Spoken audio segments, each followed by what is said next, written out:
Hello students, welcome to all of you. Myself Dharmendra Solanki, Assistant Professor in Mining Engineering Department of Raj Engineering College, Jodhpur. Today we will discuss on topic stowing under subject Strata Control for the 4th SEM Mining Engineering students.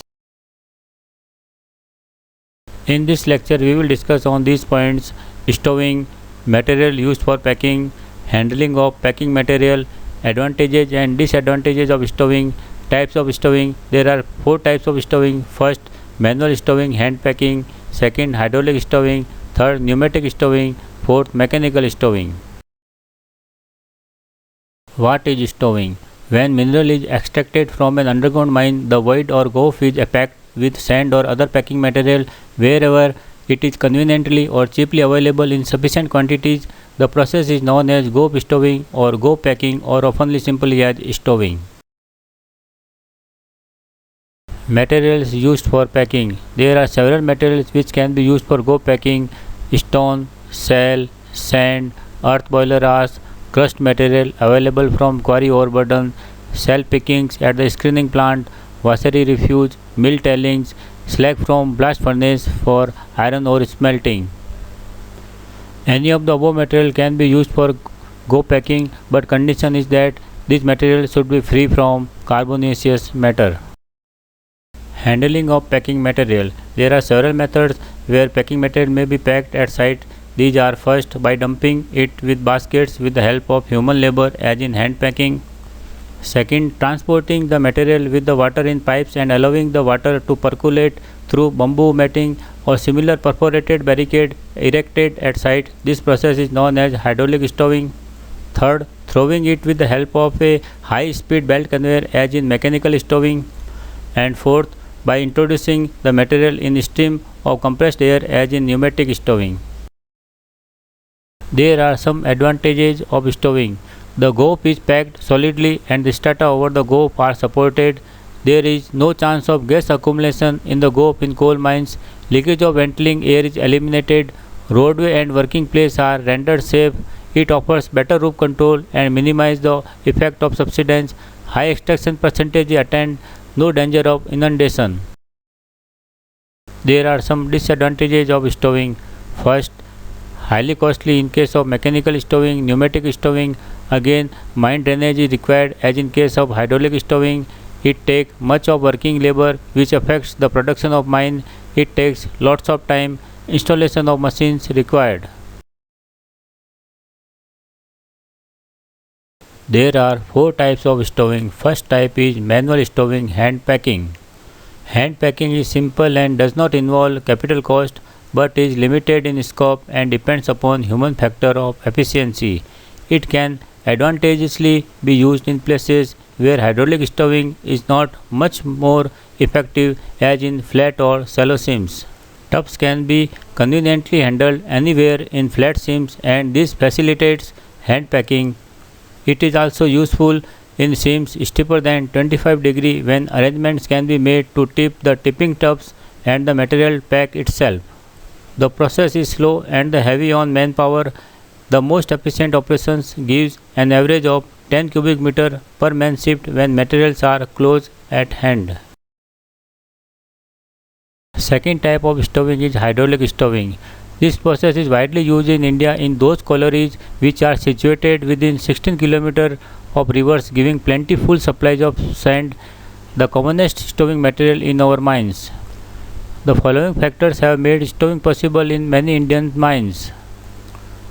First, availability of sand from rivers flowing near the collieries within 16 km. Second, roof and floor of seams are not affected by water. Third, seams not being very deep, humidity is not a major problem. And fourth, mines are usually at depth exceeding 100 meter and the seams are inclined. From the stages of collecting sand at river until the sand is packed in the gulf, the following operations are necessary. First, gathering of sand at the river bed.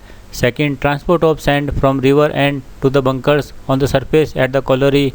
Third, transport of sand hydraulically from the bunkers to the underground stowing site through pipes. Fourth, stowing of the sand in the area from where coal has been extracted.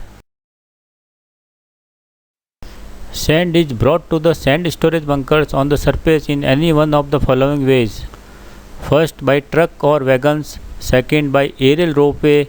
Third, by tipping tubs pulled by haulage if the river bank is near. Fourth, by pontoon mounted sand pumps discharging into separators. Fifth, by sand slushers and scrapers which feed the sand to a river bank bunker, and from the bunker the sand is supplied to by aerial ropeway to the sand storage bunker at the colliery. And sixth, by dredgers discharging sand into bunkers. In this picture, aerial ropeway is used for collecting the packing material and supply to the mine site for stowing purpose. This picture shows sand gathering and stowing plant at Chainakuri colliery, where sand is collected from the river and supplied to the mine site by using pipelines. In this picture, a separator is used for hydraulic stowing at Baladia mines. This picture shows general arrangement of a sand stowing plant where sand water mixture are supplied through pipelines for stowing purpose. Hydraulic profile and height to length ratio. It is essential that the pipe layout in the hydraulic stowing installation should conform to a correct hydraulic profile. Incorrect profile will cause cavitation, and then the full available head cannot be pressured to use. High local velocities will cause considerable wear on the pipes, and the entrapped air will set up pulsation in the system.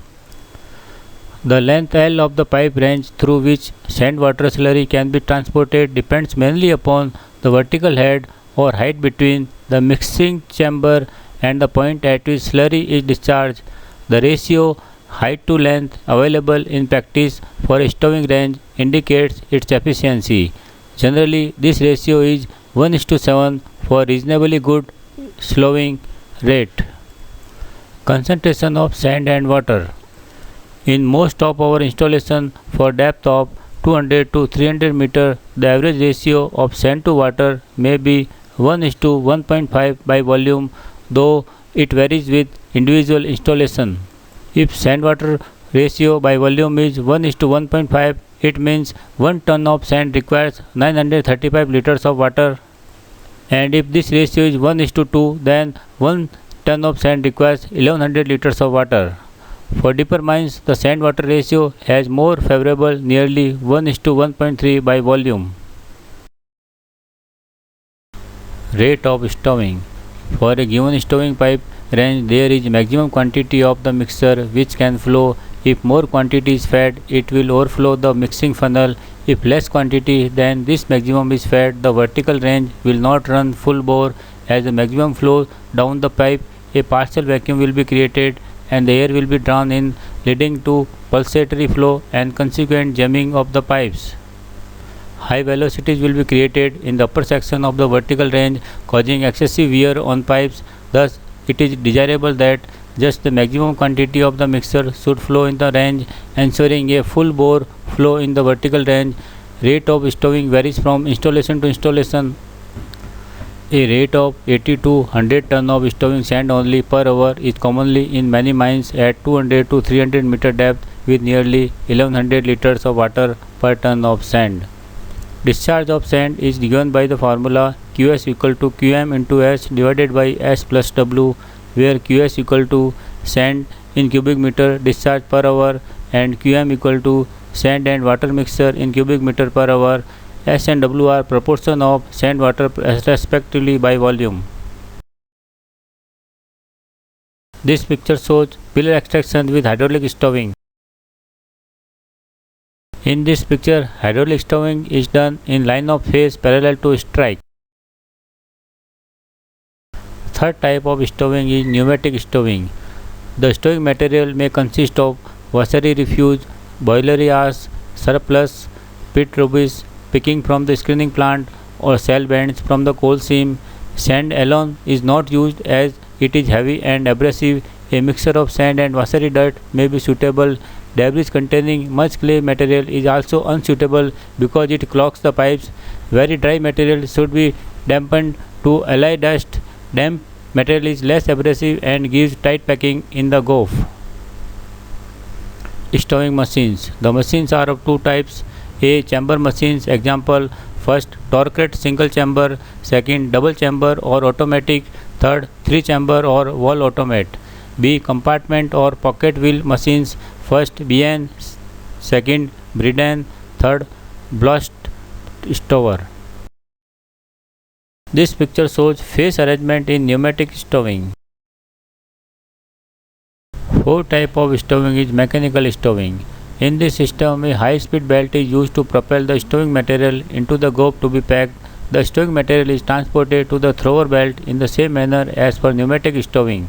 The material has to be deflected on the thrower belt by deflection plates known as scraper plugs, which drops the material into hopper above the high-speed stowing belt. The thrower belt is mounted on a traveling carriage and 660 mm wide belt is considered adequate. The driving drum rotates at 1000 rpm, giving the belt a velocity of 600 meter per minute, nearly 36 km per hour. Driving motor is 25 to 40 HP and stowing of 50 to 60 ton per hour of stowing material is possible. Good results are achieved if the stowing material is delivered to the thrower belt at a high speed and the direction of belt travel. Barricade of wire netting is required is another method of stowing. This picture shows the process of mechanical stowing.